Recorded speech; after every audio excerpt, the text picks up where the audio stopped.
The following program was produced by an independent community producer. The opinions expressed do not necessarily reflect those of the ECAT staff or board of directors.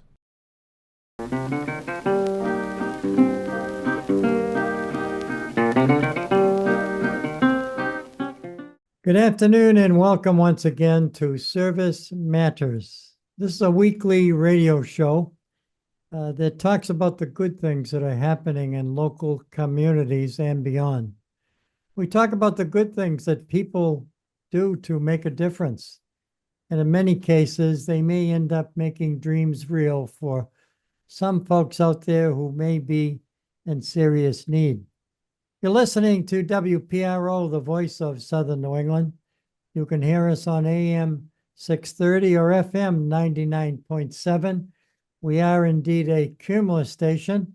The studio is located in East Providence, Rhode Island, and we're so happy to have ECAT, Easton Community Access Television.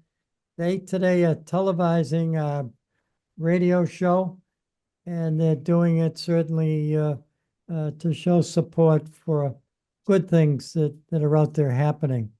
And today we have two special guests. We have one guest, Jon, who is zooming in from East Providence, and we have Jack, who's the coordinator. Jon is the promoter of major bike races, and Jack is a guy, they call him Jack Mowatt, and he's going to be the coordinator of a bicycle race that they're planning to present to take place in the town of Easton during their 300th anniversary celebration. They're on the agenda to gain support from that committee. And I know that today we have them on the air with us because they too are talking about good things. Some of their money goes to different causes. They do the biking. Many bikers do it for exercise, and it's a competitive bike. But we're going to get into biking. We don't talk too often about bikes. There was a show that I talked about motorcycles. That's a different area. And we're excited about hearing what Jon DelColle has to say, and also Jack, who is a resident of Easton, Massachusetts, and he proudly wears his sweatshirt, Pan Mass Challenge. And of course, lots of people out there have heard about that. I want to thank you, Jon, for joining us here on Zoom. And of course, Jack is here in the studio. We appreciate you guys joining us on the air today. Glad to be here. Thank you for having me. Welcome to WPRO. And I'm going to start with you, Jon. You're on Zoom, and maybe you can tell our listening audience and our viewing audience as well, when someone participates in a competitive bicycle race, what kind of training do they have to do? They certainly have to be prepared with a bike that can hit the roads. Tell us about it. Yeah, you got to have a well-tuned bike that's in a good working order so you don't have any issues, mechanical issues while you're riding. But to train for it, you need to ride your bike consistently, probably at least 5 hours a week as a beginner, amateur, and then pros probably ride upwards 15 to 20 hours a week on a consistent basis. Well, that's amazing. And Jack, you've done races in the past over the years, and we welcome you back to this challenge to try to do one in Easton. Mm-hmm. Yes. For the 275th, we put on a bike race downtown, and it went off pretty well. No injuries. And that's why I had the idea to come up with the 300th race. It's amazing that when you run a race like that, safety has to be a priority. And Jon, you've done many competitive bike races. It does require an ambulance on occasion. It does require medical people to be able to take care of someone that could accidentally crash. And I think that's the thing that people fear.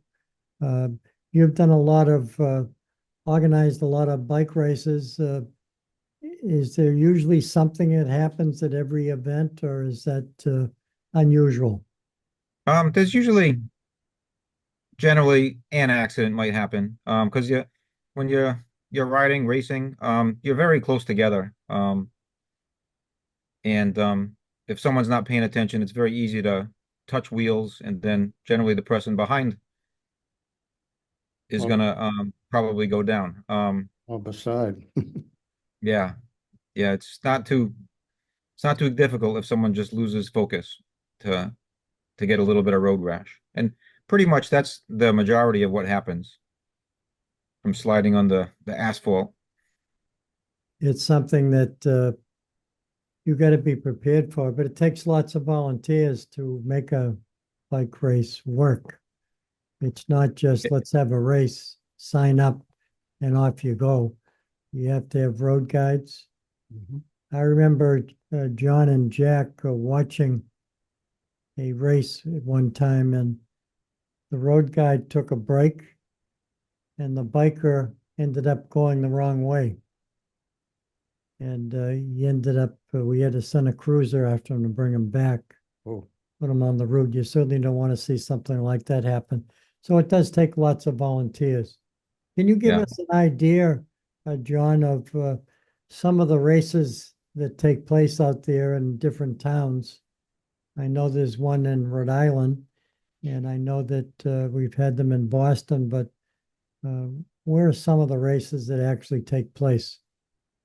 The race that I've been promoting the last 3 years has been at Ninigret Park in Charleston, Rhode Island. It's on a closed 9/10 of a mile course, very flat.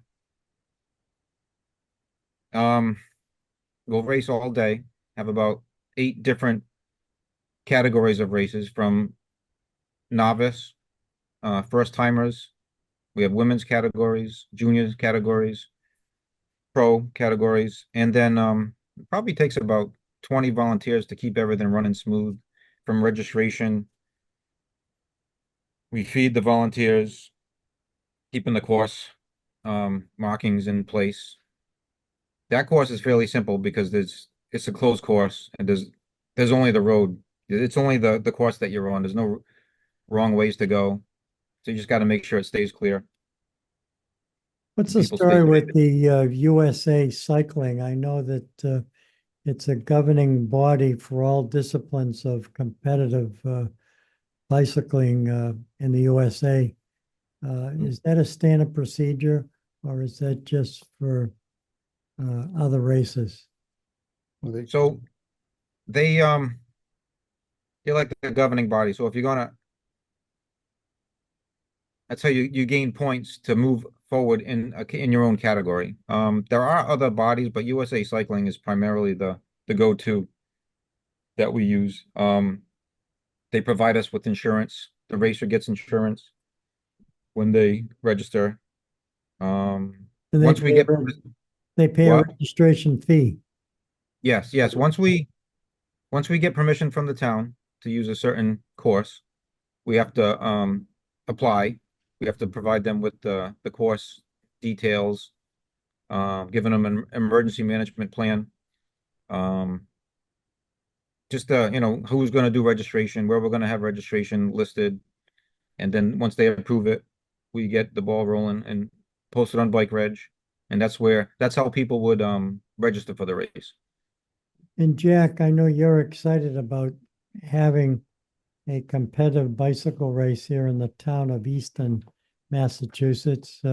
That's where we are right now in the ECAT studio, broadcasting our radio show, Service Matters. But you've had the excitement about coming to the local committee to present what you hope will be agreeable. You're looking for some support from the town's tricentennial committee.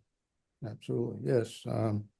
Well, your coverage would be basically the police and ambulance service, and that covered, and the name of the race. I mean, we put down the Grand Prix, so Tricentennial Grand Prix. And, Well, we've been yeah, doing in front of all the events. We've been putting Easton 300 Grand oh, Prix 300, yeah, Mm. okay. bicycle race. That has a good rhyme to it. It ties it in with the town celebration committee. And I know in November, when the committee meets again, that'll be on the agenda to discuss the bike race. Mhm. You've already been before the committee once. And then, of course, the safety concerns will be dealt with when we meet with the police chief. But I've always heard quite often about the bicycling part. What is the difference? And maybe, John, you can answer this question between mountain biking and people who race in a competitive way. It's just not an average bike like what I have. I'd have to carry a bunch of tools with me if I took my bike in a bike race to fix everything. But you have to invest some money to get the right kind of a bike. And a mountain bike is altogether different. What can you describe the bike that you have that you use for competitive bike racing? So the bikes most people are going to be riding. This is a road race, so there's no gravel. It's very smooth. You know, you don't need a mountain bike, a gravel bike. These bikes are made of carbon fiber frames, so they're very light. A lot of people will have wheels that are mostly made out of carbon fiber, that have a very deep section, so they're very aerodynamic. The frame shapes are very aerodynamic on a lot of these current race bikes, and people can spend anywhere from when I started racing bikes 15 years ago, I spent like $1,000 to get an entry-level bike. And then now people are spending about $10,000 to state-of-the-art bike, but Well, everybody wants to get the best yeah. equipment. It's like buying a car. You want to get the best that you fit into.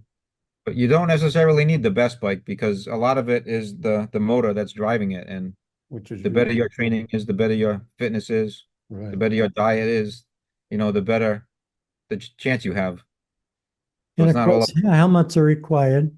Is that correct? Yes, helmets are required during the racing, and you have to wear a sleeved shirt, like a short sleeve shirt. Can't wear it like a tank top. Those are both USAC requirements. And Jack, a number of years ago, they used to have a bike race that was part of the Brockton Fairgrounds. Brockton, Massachusetts, the city of champions. Are you familiar with that Brockton race that they used to do? Yeah, They don't do anymore. Well, the Brockton race, actually, it was 100 years ago. They ran the race on. Well, I wasn't at that.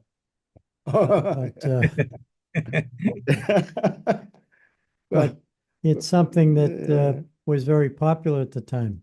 Yeah, and they ran the race where the horses raced. Oh, say, So it was dirt, it Oh. wasn't smooth pavement.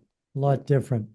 So I promoted a Brockton Fairground criterium. And that went off pretty well. And actually, I talked to a fellow yesterday that remembers riding in it. And I think it was back in the 1980, mid-80s, 88, 89. And then I promoted a heritage, that's what I called the one in Easton, the 275th. Yeah, I heard that was something very popular as well.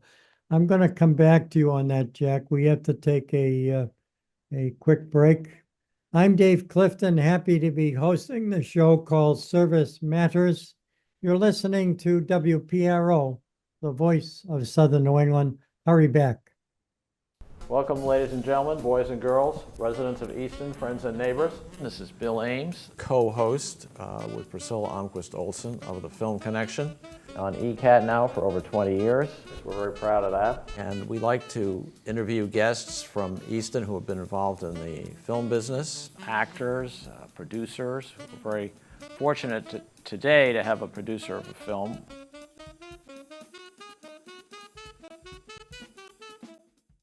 Hey Easton, I'm Mike. And I'm Curtis. We're from Royalty Beverage, your local distributor of Polar Spring Water. We're excited to join forces with ECAT, also supporting local media and helping ECAT thrive. So join us in making a difference. To learn more, email us at water@eastoncat.org. Stay hydrated, support ECAT, and let's make a positive impact together. Thanks for your support, Easton. Thank you, Easton.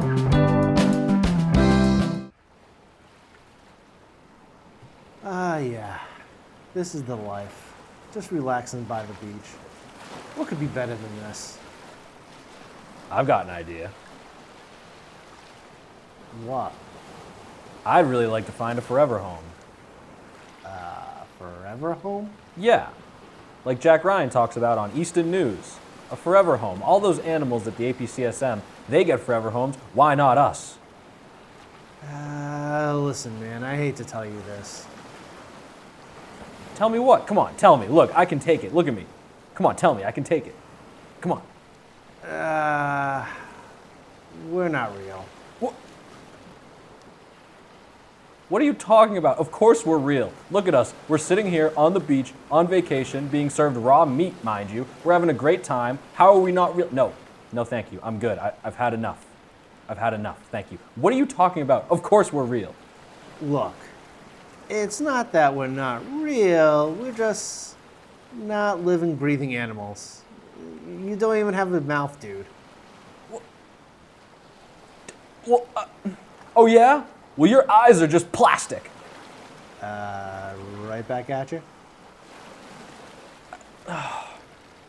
You've ruined my vacation. I can't believe you've done this. I mean, while we're at it, why do we need a vacation? It's not like you have a job. Oh, wow. Oh, okay. All right. You know what? I'm out of here. Cubby, wait. I'm sorry. I didn't mean... Oh, well, you have to get it eventually. If you'd like to get your hands on a cubby of your own, scan the QR code on your screen now.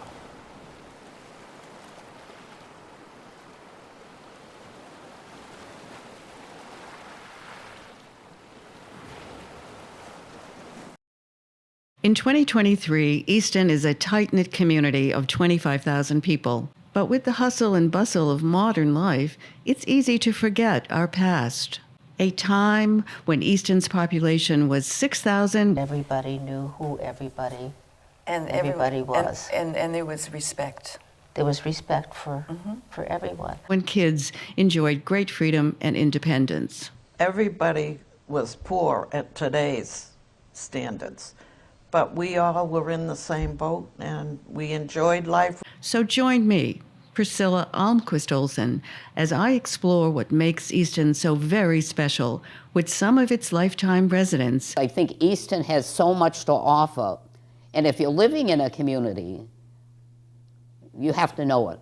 Watch Growing Up in Easton Tuesdays at 7 p.m. and Friday at 9 p.m. See you then. Welcome back to another segment of Service Matters. You know, it's very exciting to talk about good things that happen.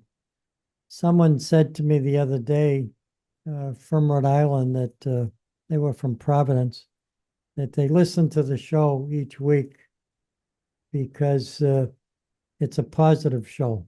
We talk only about good things. We pat people on the back. And we don't have enough of that, she said. And sometimes I'd like to block everything else off because the world's gotten a little crazy. We have to do what we can to be positive and to talk about the good things that are happening, and quite often. And one good thing I'd like to say is we're so happy to salute the veterans whenever we have a chance. And of course, on November 11th, we have Veterans Day coming up. And I'd like to salute all the veterans here in Southern New England. I thank them for their tour of duty. Some are still active in the military. Some are no longer with us, and we certainly don't want to forget them as well. But right now, we're going to play a medley of songs from the armed forces here in the good old USA. Take it away, Adam.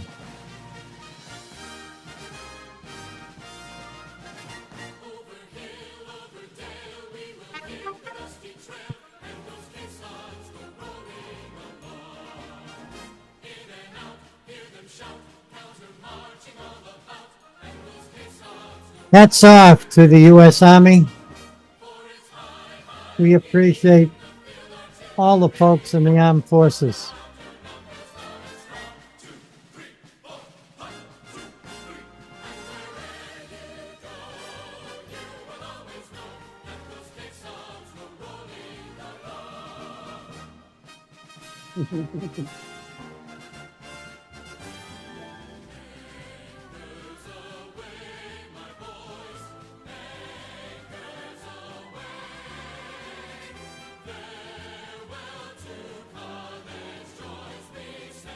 Hats off to the U.S. Navy. They have protected us on the waters of USA and beyond.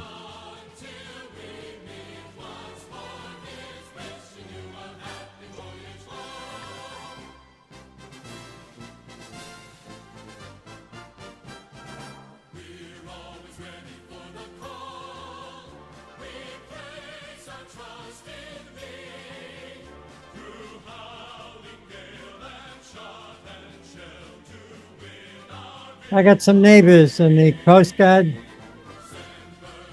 We certainly appreciate all the folks that join the armed forces to protect our country, to protect our communities. Well, my father-in-law was in the Coast Guard, and my brother-in-law.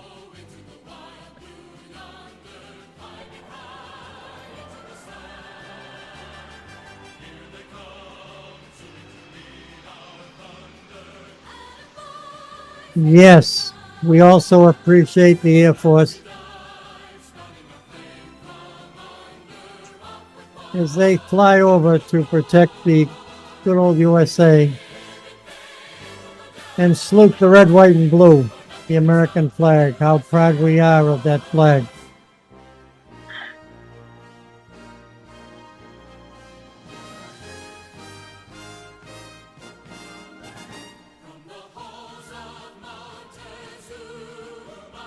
And you can't have a medley of military songs without the U.S. Marine Corps.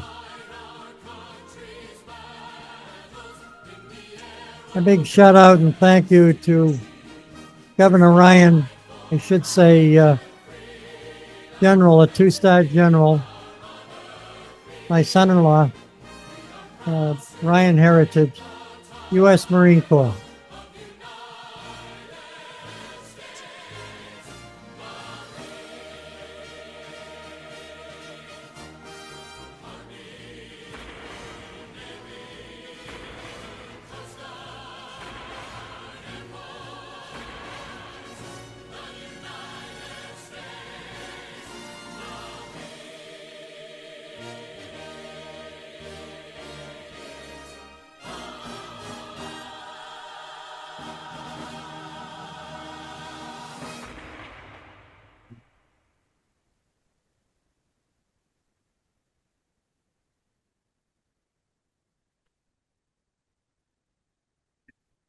God bless the men and women who serve in our armed forces, and that was a good way to certainly honor our military, those who are with us, those who are no longer with us, but fought for our country.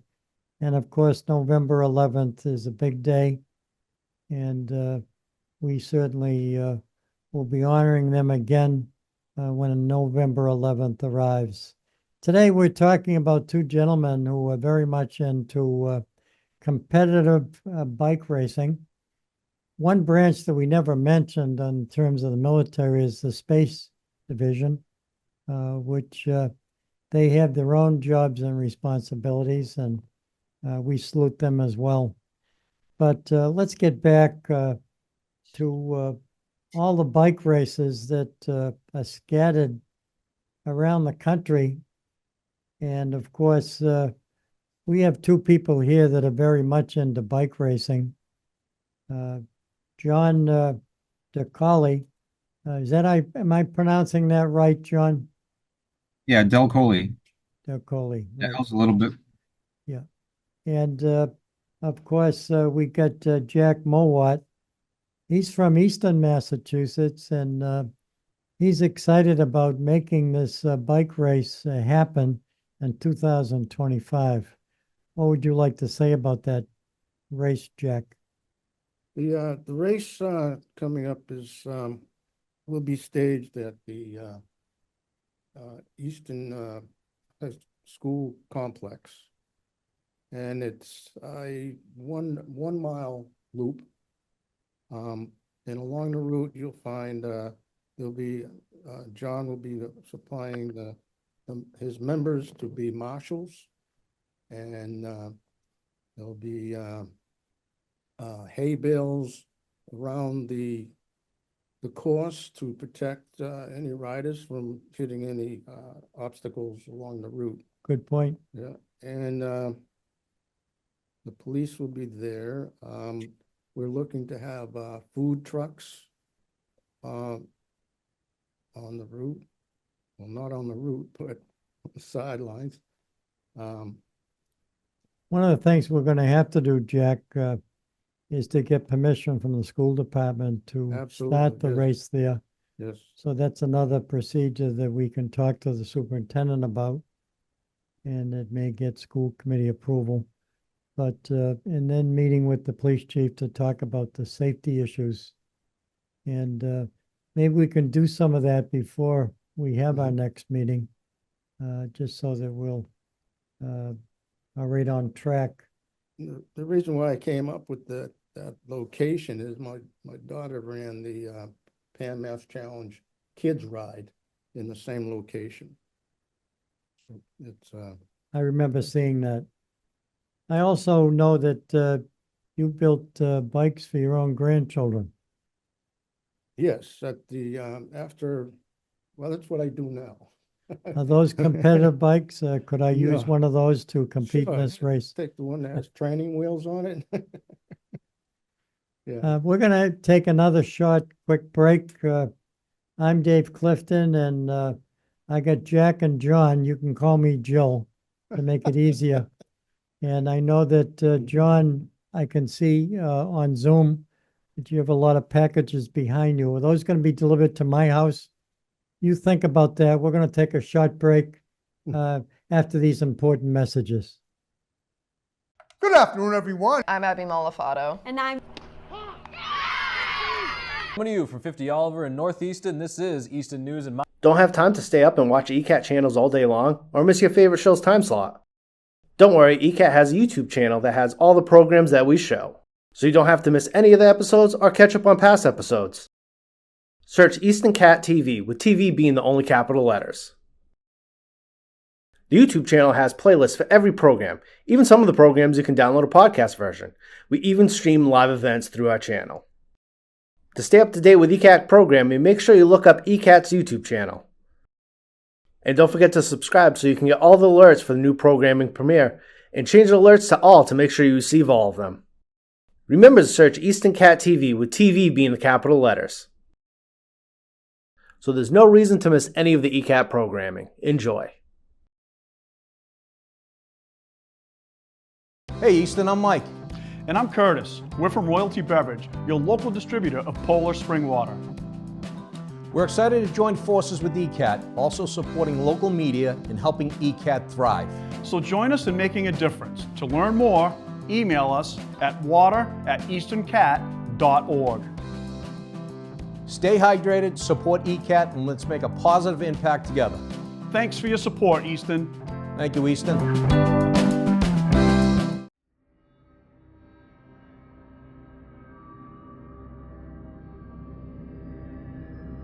Oh, I didn't see you there. Sick of all the new shows and movies dominating pop culture? Well, have no fear, because Old Time Movie and Old Time TV are here, where we like to add our own flair. There's a truck out front, and if we could just get the keys. Man, are you crazy? Are you out of your mind? Those are flesh-eating zombies. They upended our car, okay? We're lucky to be alive, especially Joe. I had to pull him out of the trunk, for crying out loud. It's been a long day. Also, make sure to check out the Radiocast, our accompanying podcast where we talk about what we've watched. There was a lot of moments of just Mac on the raft going down the river, just internal monologuing over and over and over. We show the classics and nothing but the classics. Well, except for the weird ones. Check us out on all our channels as well as our YouTube.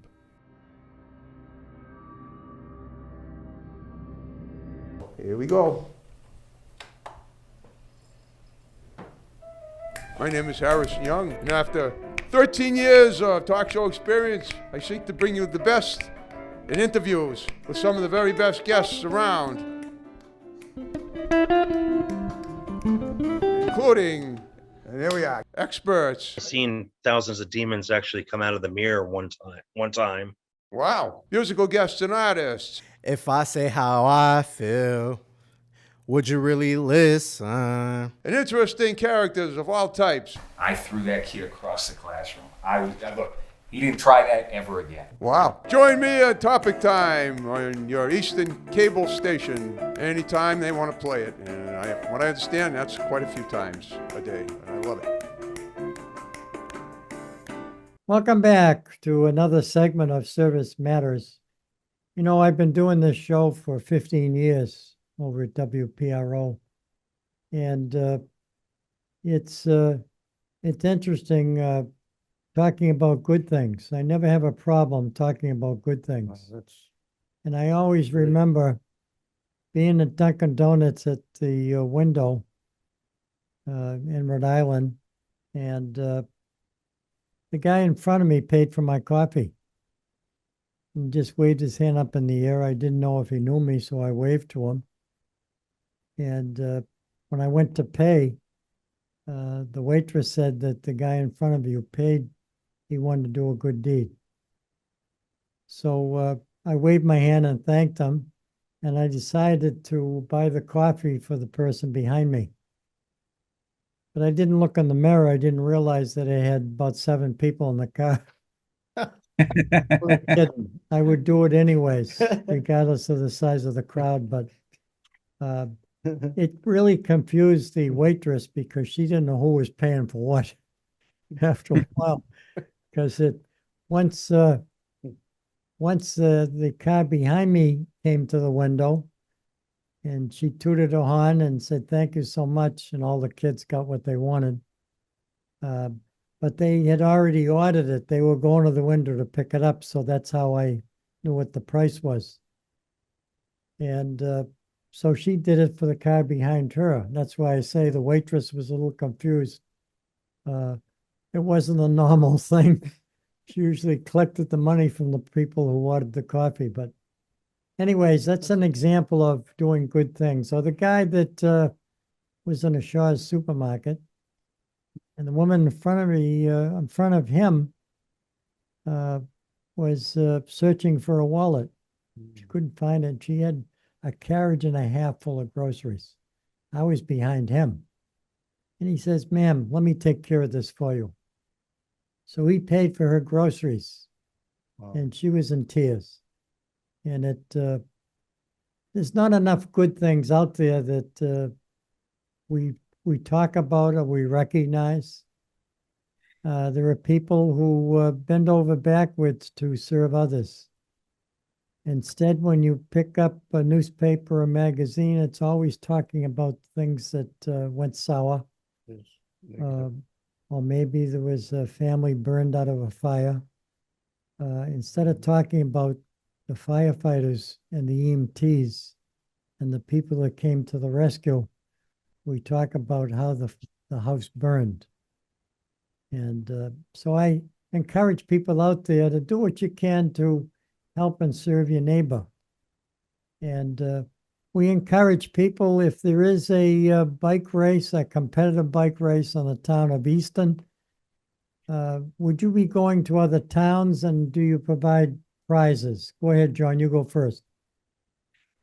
So we promote a race in Charleston, Rhode Island. We promote it in March. We call it Buzz the Tower, because the field it's in is actually an old Navy training facility where they learn how to fly airplanes. It was actually like a little airport type of thing. And then later in life, it got converted into a bicycle course. I used to promote a race in Fall River called the Fall River Criterium. This is probably the Easton, if we do the Easton race and the Ninigret race, those are probably the furthest southeast in New England bike races. There's a bunch that happen in Connecticut. Wells Ave in Newton. I know of one in Boston. Yeah, there's Wells Ave in Newton is a very popular one that they do on Sundays. That'll go a couple of times a year. They have the Wells Ave training. Yep, that's on Sundays. I understand $1 billion went to Dana-Farber Cancer Institute, and that was for a number of bike races. That was the promoter of the PMS Challenge, Billy Starr. He started in 1980. Since then, the riders would donate, and donate $1, it goes to Dana-Farber.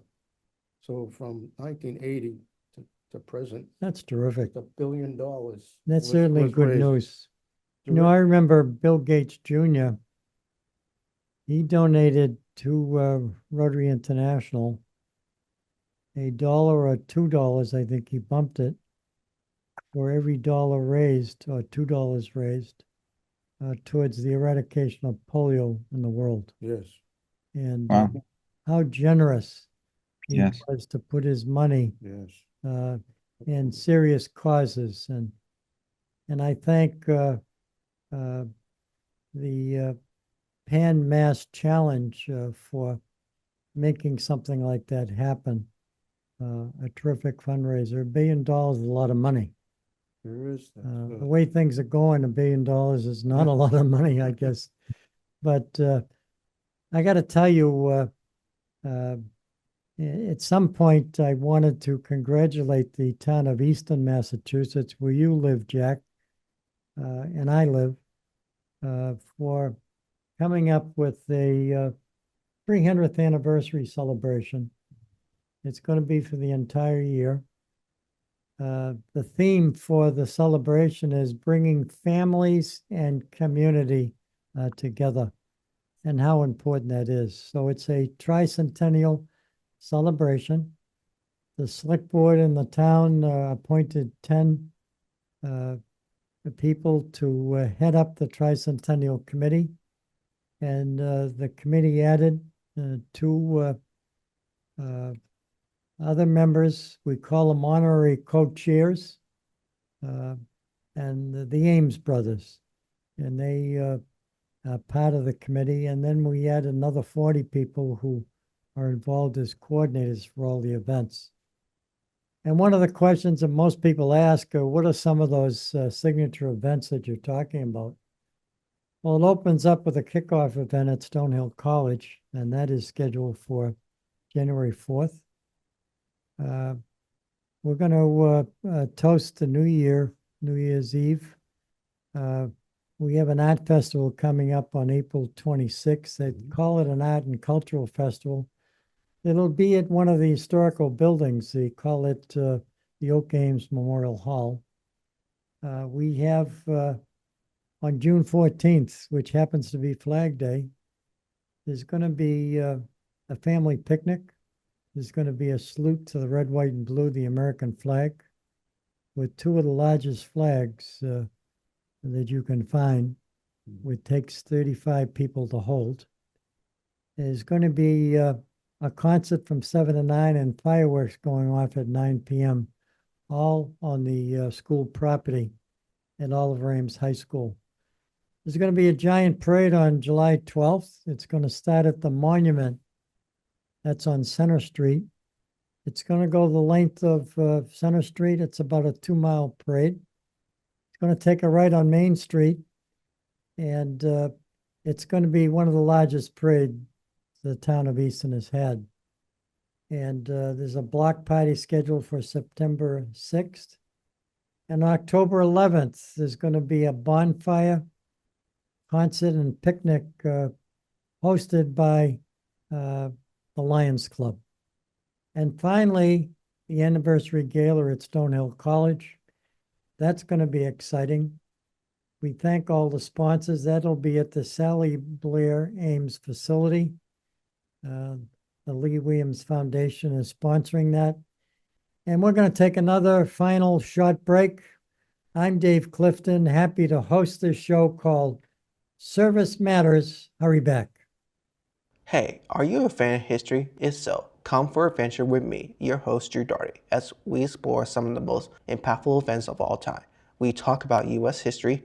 These events led up to the creation of the first Continental Congress. World history. The Allied forces consist of France, the United Kingdom, Russia, Japan, and Italy, and influential figures. The legacy of Martin Luther King is one of selflessness, and he never stopped believing in the equal and free America. You'll get my takes and opinions, so come along for an adventure on Drew's Venture History TV. Check us out between your recently scheduled programming as well as on YouTube. Thank you.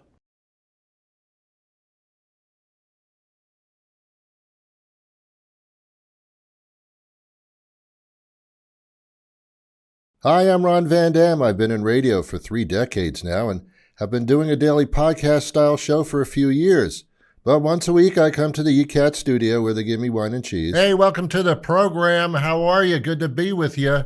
Hey, you're looking good today. Thanks for being here. Make yourself comfortable. This won't take too long. It'll be a little bit painful for you, but in the long run, it's important for you to go through this.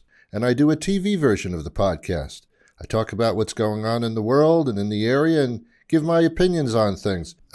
That's both something to look forward to and also a warning. So tune in to see me move my mouth while I talk. Who knows? We might have something in common. Probably not, but you never know. Catch my show here, The Ron Van Dam Show, right here on ECAT. It's the Ron Van Dam Show. Hold on tight, things can get a bit weird, if you like that sort of thing. Good evening and welcome to another edition of For the Love of Words. After a 3-year hiatus, join me, John Holgerson, and Priscilla Almquist Olson, as we interview poets and musicians. Could you give the audience a little summary of your background as a child? When I turned 7 or so, we were car bombed. That stuck out. And have them share their love of words. Sometimes I wonder, do you ever think of me? a thin broth of moonlight caught in the trees spreads across the garden brush, so one side of every stick shimmers while the other sides melt into one another, a mass grave of cherry, pear, and pine. For the Love of Words at 7 p.m. on Thursdays. Hey Easton, I'm Mike. And I'm Curtis. We're from Royalty Beverage, your local distributor of Polar Spring Water. We're excited to join forces with ECAT, also supporting local media and helping ECAT thrive. So join us in making a difference. To learn more, email us at water@eastoncat.org. Stay hydrated, support ECAT, and let's make a positive impact together. Thanks for your support, Easton. Thank you, Easton. Welcome back to the final segment of Service Matters. I did want to add two more events to that Town of Easton 300th anniversary celebration.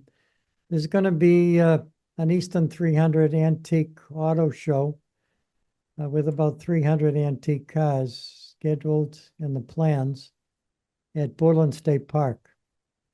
And that's going to be from 9 a.m. to 2 in the afternoon.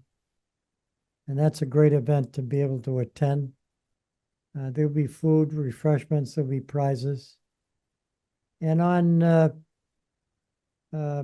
April 19th, there's going to be a family fun day at Langwater Farms. There's going to be hay wagon rides, food, ice cream, all kinds of games for kids, family get-togethers. It's going to be something you want to bring the family to enjoy and have fun. In our final segment of Service Matters, I want to ask both of our guests, Jon, who's joined us today on Zoom. We thank you for joining us here, Jon, on WPRO. And of course, we got two audiences. We got the listening audience on WPRO, and we got the viewing audience on ECAT, Easton Community Access Television. Final comment, Jon. I'd just like to invite everybody to come watch. If you're not going to race, come watch us race our bikes, because you get to watch people test themselves against their peers.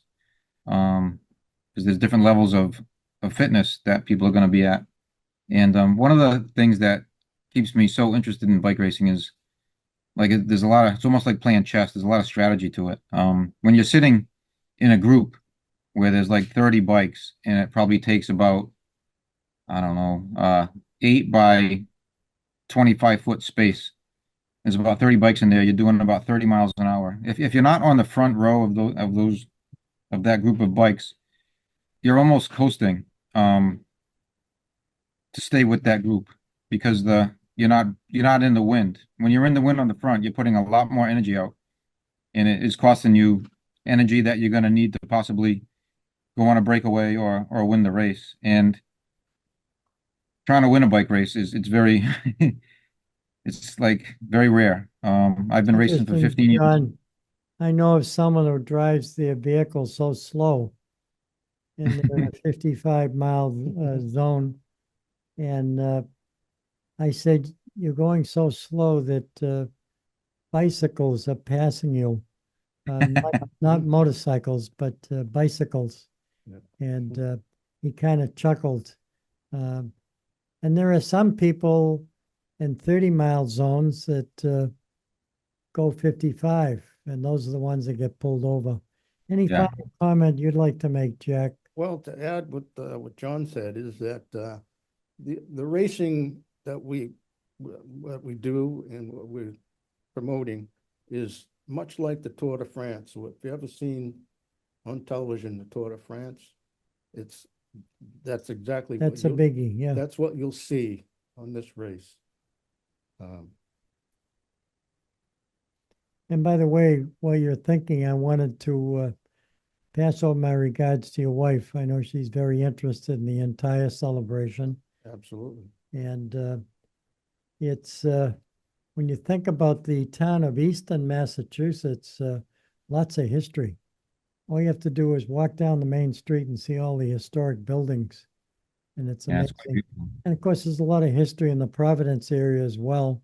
You know that, Jon, just by driving around and hearing about what's going on. But what can you tell us, Jon? A final question for me, the Motorcycle Grand Prix. That's something that happens every year. The Motorcycle Grand Prix? The Grand Prix, that's one of the biggies? I'm not sure on that one. Okay. But I think you mentioned one of the biggies. Oh, well, for me, I've been involved. The France one. Yeah. Oh, the France? Yeah. That's starts in July, and it's almost the whole month, and it's a race that's goes all through France and different countries. But why I mentioned it was just like the speed and the close riding, front and back, and if you move your elbow out like that, you'd hit another rider. It's very close and very fast. I did want to ask you a question before we sign off. Can anybody participate in this race that you're planning for Easton? Does it just have to be competitive racers? I can take that one. A person off the street, if they have the right equipment, if they have a bike, safe bike, a helmet, and the short sleeve shirt, they could race. They could you're supposed to have a license with USA Cycling, but you can buy a 1-day license right at registration when you sign up. So you'd pay your entry fee plus a one-day license. So I was thinking of getting my tricycle out with the wheels that go on the back, just to balance. Can't race the tricycle. I want to take this opportunity to thank you both for joining us here on WPRO to talk about some good things that are happening with bike racing.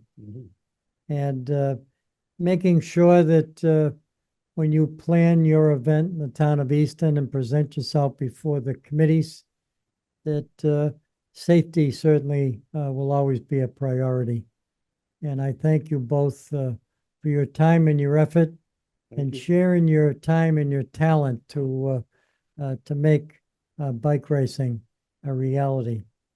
That's going to wrap it up for today's show.